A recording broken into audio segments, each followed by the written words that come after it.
আমাদের গণসংগঠনকে সামনে রেখে দেশে আন্দোলন সংগ্রাম করছে। আপনাদের ইতিহাস জানা আছে, মুক্তিযুদ্ধে কমিউনিস্ট পার্টি এবং ছাত্র ইউনিয়নের যৌথ মেয়ের রাজনীতি নিজস্ব নামে সংগ্রাম করেছিল। সমাজতন্ত্র আমাদের লক্ষ্য, এর থেকে আমরা বিচ্ছিন্ন হই। আজকে 54 বছর পেরিয়ে গেছে। ক্ষমতায় যারা ছিল তারা জনগণের আকাঙ্ক্ষা পূরণ করতে পারে।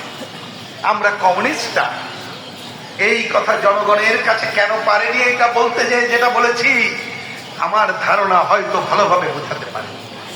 আমরা বলেছি আপনি যতই ভালো আকাঙ্ক্ষা করেন না কেন, একজনকে ক্ষমতায় দেওয়ার পর এই আকাঙ্ক্ষা বাস্তবায়ন হবে না। কেন? যদি এই কেনটা না বোঝেন।